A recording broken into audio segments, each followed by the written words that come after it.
மதுரையில் 100க்கும் மேற்பட்ட தூய்மை பணியாளர்கள் சாலை மறியல் போராட்டத்தில் நடத்தியதால் 1 மணி நேரத்திற்கு மேலாக போக்குவரத்து பாதிக்கப்பட்டுள்ளது.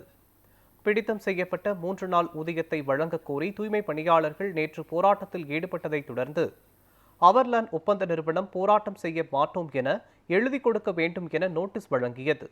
இதற்கு எதிர்ப்பு தெரிவித்து காலவாசல் சந்திப்பில் 100க்கும் மேற்பட்ட தூய்மை பணியாளர்கள் சாலை மறியல் செய்ததால் 1 மணி நேரத்திற்கும் மேலாக போக்குவரத்து பாதிப்பு ஏற்பட்டது. பின்னர் அதிகாரிகள் பேச்சுவார்த்தை நடத்துவதாக கூறியதை அடுத்து போராட்டம் தற்காலிகமாக கைவிடப்பட்டது.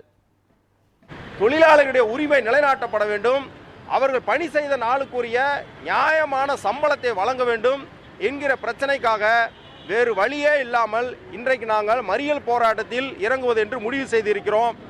எனவே உடனடியாக இந்த பிரச்சனையில் அவர்லாண்ட் நிறுவனமும் மாநகராட்சி நிர்வாகம் குறிப்பாக ஆணையாளர் அவர்கள் தலையிட்டு ஒரு சுமூகமான தீர்வு காணவில்லை என்று சொன்னால் இந்த மறியல் போராட்டம் இன்றைக்கு மறியல் போராட்டம் இதோட முடியாது.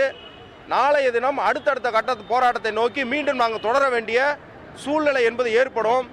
ஏற்கனவே மதுரை மாநகரம் குப்பை நகரம் என்று ஒரு பேர் என்பது தொடர்ந்து வந்துகிட்டு பல செய்திகள் வந்துகிட்டு இருக்கக்கூடிய சூழ்நிலையில் தொழிலாளர்கள் வேலை பார்ப்பதற்கு தயாராக இருந்தாலும் கூட அவர்லாண்ட் நிறுவனத்தினுடைய இது போன்ற தொழிலாளர் விரோத போக்கின் காரணமாக தொழிலாளிகளுக்கு செய்ய தர வேண்டிய பணி பாதுகாப்பு வசதிகள், பணிக்கருவிகள், உபகரணங்கள், வாகனங்கள் பற்றாக்குறை, இவ்வளவு பிரச்சனைகளுக்கு மத்தியில் தொழிலாளிகள் வேலை பார்த்துக்கிட்டு இருக்காங்க. எனவே மேலும் மேலும் இது மதுரை மாநகரத்தினுடைய சுகாதாரத்திற்கும் கேடு ஏற்படும், நிர்வாகத்துக்கும் கெட்ட பேரு, தமிழக அரசுக்கும் கெட்ட பேரு. இத்தனைக்கும் காரணமாக இருப்பது இந்த அவர்லாண்ட் என்கிற தனியார் நிறுவனம். எனவே இந்த தனியார் நிறுவனத்தினுடைய ஒப்பந்தத்தையும் ரத்து செய்ய வேண்டும் என்கிற கோரிக்கையை வைத்து விரைவில் நாங்கள் வேலை நிறுத்தம் உட்பட செல்லவிருக்கிறோம். இன்றைக்கு இந்த பிரச்சனைக்காக தான் இன்னைக்கு மாநகராட்சி தொழிலாளர்கள் குறிப்பாக சிஐடி சங்கமும் விடுதலை சிறுத்தைகளுடைய LLF தொழிற்சங்கம் இணைந்து இந்த போராட்டத்தில் இன்னைக்கு பங்கு பெற்றிருக்கோம்.